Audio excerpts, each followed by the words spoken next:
a new chapter called quasi-contract. Quasi-contract എന്ന് പറയുന്ന ഒരു ചാപ്റ്ററാണ് നമ്മൾ ഇന്ന് ഡിസ്കസ് ചെയ്യാൻ പോകുന്നത്. നമ്മൾ കഴിഞ്ഞ ക്ലാസ്സുകളിലെല്ലാം തന്നെ കോൺട്രാക്റ്റുമായി ബന്ധപ്പെട്ട എസെൻഷ്യൽ എലമെന്റുകളെ കുറിച്ചാണ് ഡിസ്കസ് ചെയ്തിട്ടുള്ളത്. Free consent, the capacity of parties തുടങ്ങിയിട്ടുള്ള ഭാഗങ്ങളാണ് നമ്മൾ ഡിസ്കസ് ചെയ്തിട്ടുള്ളത്. ഇന്ന് നമ്മൾ ഡിസ്കസ് ചെയ്യാൻ പോകുന്നത് ക്വാസി കോൺട്രാക്റ്റിനെ കുറിച്ചാണ്. ക്വാസി കോൺട്രാക്ട് ശ്രദ്ധിക്കേണ്ട കാര്യം, ക്വാസി കോൺട്രാക്ട് എന്ന് പറയുന്നത് സാധാരണ ഒരു കോൺട്രാക്റ്റിൽ നിന്നും വിഭിന്നമായിട്ടുള്ള ഒന്നാണ്, വ്യത്യസ്തമായിട്ടുള്ള ഒന്നാണ്. ഓക്കെ, നമുക്കറിയാം a contract created through an agreement between two parties. Okay, a contract created through an agreement between two parties that will be enforceable by law. ഒരു ഉടമ്പടി, ഒരു എഗ്രിമെന്റ് അത് നിയമത്താൽ നടപ്പിലാക്കുവാൻ സാധിക്കുന്നുവെങ്കിൽ അതിനെ പറയുന്ന പേരാണ് ഒരു കോൺട്രാക്ട്. അതിന് എല്ലാവിധ എസെൻഷ്യൽ എലമെന്റ്സും ഉണ്ടായിരിക്കണം. Capacity of competency of parties, offer and acceptance, free consent, consensus ad idem പോലെയുള്ള എസെൻഷ്യൽ എലമെന്റുകൾ എല്ലാം തന്നെ ഉണ്ടായിരിക്കണം. ഓക്കെ, ഡിസ്കസ് ചെയ്തിട്ടുണ്ട്. എന്നാൽ ഇതൊന്നുമില്ലാതെ കരാറിലൂടെ അല്ലാതെ, ഉടമ്പടിയിലൂടെ അല്ലാതെ ഒരു കരാർ ഉണ്ടാവുകയാണ്. അങ്ങനെയാണെങ്കിൽ ആ കരാറിനെ പറയുന്ന പേരാണ് ക്വാസി കോൺട്രാക്ട് എന്ന് പറയുന്നത്. ക്വാസി കോൺട്രാക്ട് എന്ന് പറയുന്നത് it's a contract not created through an agreement or contract. Agreement എന്ന് പറയുമ്പോൾ അറിയാലോ, ഒരാൾ ഓഫർ വെച്ച് മറ്റുള്ള ആക്സെപ്റ്റ് ചെയ്തിട്ടൊക്കെ വേണം എന്ത് ചെയ്യാൻ, ഒരു എഗ്രിമെന്റ് ഉണ്ടാവും. അത്തരത്തിലുള്ള ഒരു എഗ്രിമെന്റിലൂടെ അല്ലാതെ ഒരു കരാർ ഉണ്ടാവുന്നു. അത്തരത്തിലുള്ള ഒരു എഗ്രിമെന്റിലൂടെ അല്ലാതെ ഒരു എഗ്രിമെന്റ്, അത്തരത്തിലുള്ള ഓഫർ ആക്സെപ്റ്റൻസിലൂടെ അല്ലാതെ ഒരു എഗ്രിമെന്റ് ഉണ്ടായി പിന്നീട് അത് കരാറായി മാറും. അത്തരത്തിൽ യാതൊരു വിധത്തിലുള്ള എസെൻഷ്യൽ എലമെന്റുകളും ഇല്ലാതെ ഉണ്ടാവുന്ന കരാറുകളെയാണ് ക്വാസി കോൺട്രാക്ട് എന്ന് പറയുന്നത്. നമുക്ക് ഡീറ്റെയിൽ ആയിട്ട് എന്ത് ചെയ്യാം, അതിനെ കുറിച്ച് നോക്കാം. First one, obligation which are located and imposed by law. ശ്രദ്ധിക്കേണ്ട കാര്യം, ഒബ്ലിഗേഷൻസ്, കർത്തവ്യങ്ങൾ, കടമകൾ, ഒരു കരാറുമായി ബന്ധപ്പെട്ട കർത്തവ്യങ്ങൾ, കടമകൾ, that is created, അത് ഉണ്ടാകുന്നത്, ക്രിയേറ്റഡ് ബൈ ലോ, നിയമത്താൽ ഉണ്ടാകുന്നു, ഇമ്പോസ്ഡ്, നടപ്പിലാക്കാൻ ബാധ്യസ്ഥരാകുന്നു, നടപ്പിലാക്കുന്നു, ബൈ ലോ, നിയമത്താൽ. ഒരു കരാർ ക്രിയേറ്റ് ചെയ്യുന്നത്, ഉണ്ടാകുന്നത് നിയമത്താലാണ്, അത് ഇമ്പോസ് ചെയ്യുന്നത്, നടപ്പിൽ വരുത്തുന്നതും എന്തിലൂടെയാണ്, നിയമത്താലാണെങ്കിൽ അത്തരത്തിലുള്ള കരാറുകളെ പറയുന്ന പേരാണ് quasi contract. Okay, a quasi contract is a contract created by law and imposed by law. Clear? നിയമത്താൽ ഉണ്ടാകുന്ന, നിയമം മൂലം ഉണ്ടാകുന്ന കരാറുകൾ, നിയമം മൂലം നടപ്പിലാക്കപ്പെടുന്ന കരാറുകൾ, അതിനെ പറയുന്ന പേരാണ് ക്വാസി കോൺട്രാക്ട്. അതിന് നമ്മൾ കോൺട്രാക്ട് ഇൻ ലോ എന്നും ഇംപ്ലൈഡ് കോൺട്രാക്ട് എന്നുമെല്ലാം പറയുന്നുണ്ട്. ഓക്കെ, അതുപോലെ തന്നെ അതിന് ഇന്ത്യൻ കോൺട്രാക്ട് ആക്ട് പ്രകാരമുള്ള ഡെഫിനിഷൻ ആണ് പറയുന്നത്. certain relation resembling those created by the contract. certain relation resembling those created by the contract. ശ്രദ്ധിക്കേണ്ട കാര്യം, certain relation, ചില ബന്ധങ്ങൾ, resembling, അത് പ്രതിനിധീകരിക്കുന്നു, പ്രതിധ്വനിക്കുന്നു, അത് മറ്റൊന്നുമായിട്ട് റിസംബിൾ ചെയ്യുന്നു.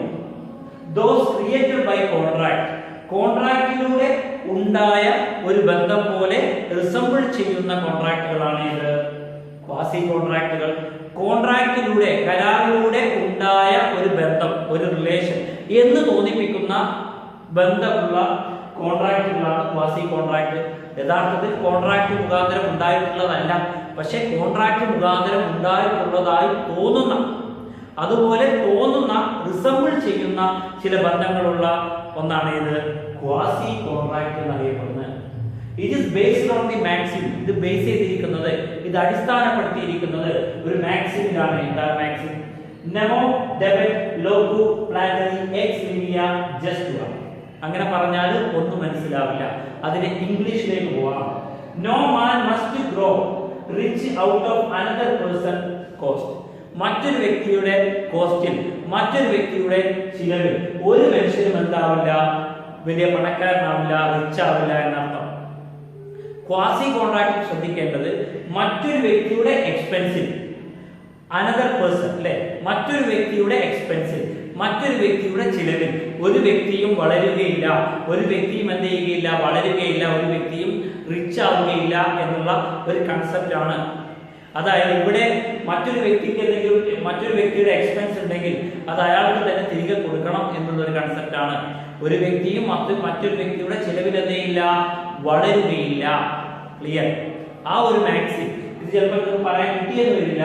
നെമോ, ഡെബറ്റ്, ലോക്കു, ഫ്ലാറ്ററി, എക്സ് ലീനിയ ജസ്റ്റുവ, എക്സ് ലീനിയ ജസ്റ്റുവ എന്ന് പറയുന്ന ഒരു മാക്സിമിന്റെ ബേസിലാണ് ഇതുള്ളത്. ഇനി നമുക്ക് നോക്കാം essentials of quasi contract. Quasi കോൺട്രാക്റ്റിന്റെ എസെൻഷ്യൽസ് എന്തെല്ലാമാണ്? First one, it is not a real contract. ഇത് യഥാർത്ഥത്തിൽ ഒരു കോൺട്രാക്ട് ആണോ? അല്ല, ഇത് യഥാർത്ഥത്തിൽ ഒരു കോൺട്രാക്ട് അല്ല. But an obligation imposed by law. പക്ഷേ ഒരു കർത്തവ്യം, ഒരു കടമ, അത് നിർവഹിക്കപ്പെടുന്നു, ഇമ്പോസ് ചെയ്യുന്നു ബൈ ലോ, നിയമത്താൽ. പക്ഷെ ഒരു കർത്തവ്യത്തെ നിയമത്താൽ ഉണ്ടാക്കുകയും ഇമ്പോസ് ചെയ്യുകയും നടപ്പിലാക്കുകയും ചെയ്യുന്നു. It does not arise from an agreement. Quasi കോൺട്രാക്റ്റിൽ എന്തില്ല? ഒരു ഉടമ്പടി ഇല്ല. It is created by law. അതെങ്ങനെയാണ് ഉണ്ടായിട്ടുള്ളത്? നിയമത്താൽ ഉണ്ടായതാണ്. യാതൊരുവിധ ഉടമ്പടിയുടെയും അടിസ്ഥാനത്തിലല്ല ഈ കരാർ ഉണ്ടായിട്ടുള്ളത്, നിയമത്താലാണ്. പിന്നെയോ it is arising from a duty of a party not by the promise of the party. നമ്മൾ പറഞ്ഞതാണല്ലോ, ഒരു കരാറ് മറ്റൊരാൾ ആക്സെപ്റ്റ് ചെയ്ത് കഴിഞ്ഞാൽ ഒരു വ്യക്തി പ്രോമിസർ ആകും, മറ്റൊരു വ്യക്തി പ്രോമിസി ആകും. അവിടെ പ്രോമിസ് ആണ് ഉണ്ടാവുക, ഒരു വാഗ്ദാനം ഉണ്ടാവും, ഒരു പ്രോമിസ് ഉണ്ടാവും. ശ്രദ്ധിക്കേണ്ട കാര്യം, ക്വാസി കോൺട്രാക്ട് ഉണ്ടാകുന്നത്, എറൈസ് ചെയ്യുന്നത് ഒരു ഡ്യൂട്ടിയിൽ നിന്നുമാണ്, ഒരു കടമയിൽ നിന്നുമാണ്, അല്ലാതെ ഒരു പ്രോമിസിൽ നിന്നുമല്ല. സാധാരണ കരാറുകൾ ഉണ്ടാവുന്നത് ഒരു പ്രോമിസിന്റെ അടിസ്ഥാനത്തിലാണ്. പക്ഷേ ക്വാസി കോൺട്രാക്ട് ഉണ്ടാവുന്നത് ഒരു ഡ്യൂട്ടി, ഒരു കടമയുടെ അടിസ്ഥാനത്തിലാണ് എന്ന് ഓർത്തു വെക്കുക. The right is against specific person, not against the world. ശ്രദ്ധിക്കേണ്ട കാര്യം, ക്വാസി കോൺട്രാക്ട് എന്ന് പറയുന്നത് എല്ലായ്പ്പോഴും ഒരു വ്യക്തിക്കുള്ള റൈറ്റ് ആയിരിക്കും, ഒരു വ്യക്തിക്കുള്ള അവകാശമായിരിക്കും.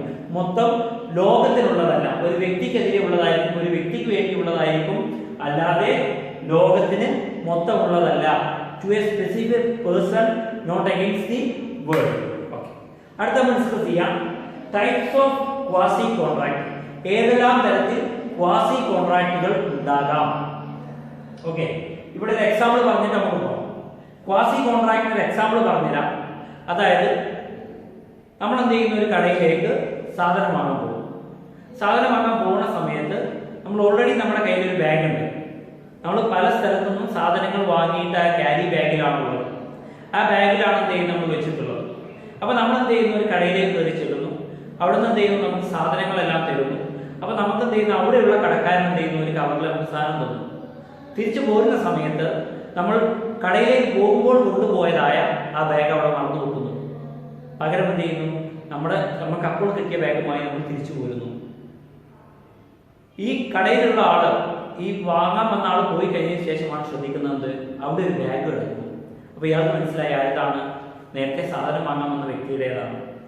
അപ്പൊ ശ്രദ്ധിക്കേണ്ട കാര്യം, അവിടെ ആ കടക്കാരന്റെ ഉത്തരവാദിത്തമാണ്, ആ കടക്കാരന്റെ ഡ്യൂട്ടിയാണെന്ന് മറന്നു വെച്ച് പോയതായിട്ടുള്ള ബാഗിനെ അതിന്റെ ഉടമസ്ഥന് തിരിച്ചു കൊടുക്കുക എന്നുള്ളത്.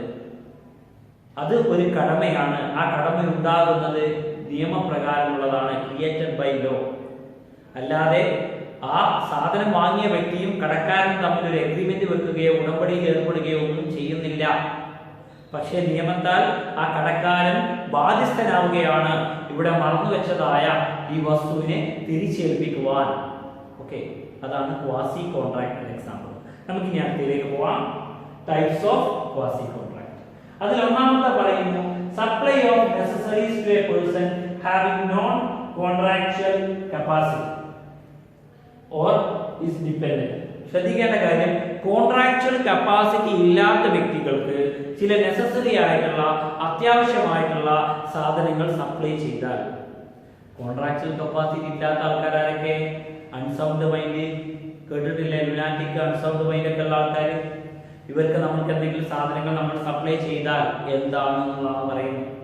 അങ്ങനെ എന്തെങ്കിലും, അതായത് എന്തിനു വേണ്ടിയിട്ടാണ് അവരുടെ ജീവിതത്തെ നിലനിർത്തുവാൻ വേണ്ടിയിട്ടുള്ള അത്യാവശ്യമായ എന്തെങ്കിലും സാധനങ്ങളോ സേവനങ്ങളോ ഒരു വ്യക്തി ചെയ്തു കൊടുത്താൽ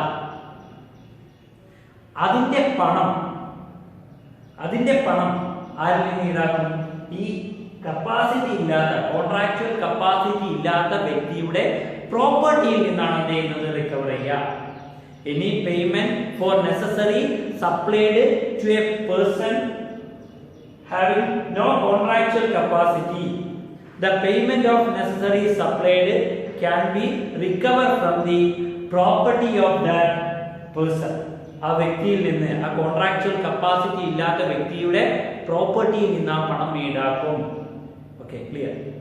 സെക്കൻഡ് വൺ പറയുന്നത് റീഇംബേഴ്സ്മെന്റ് ആണ്. റീഇംബേഴ്സ് ചെയ്യും. Okay, reimbursement of payment made by a person who is interested but which under another person is legally bound to pay.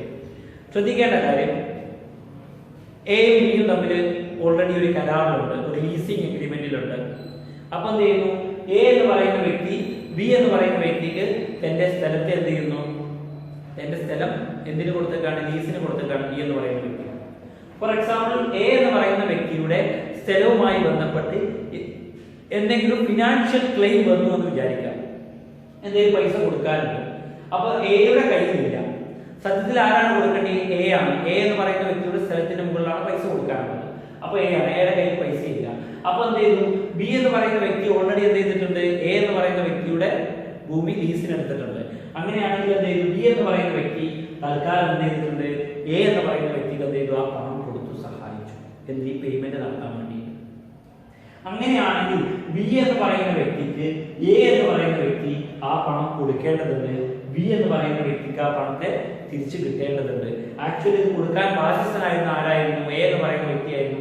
പക്ഷെ ബി എന്ന് പറയുന്ന വ്യക്തിയാണ് ഇവിടെ കൊടുത്തിട്ടുള്ളത്.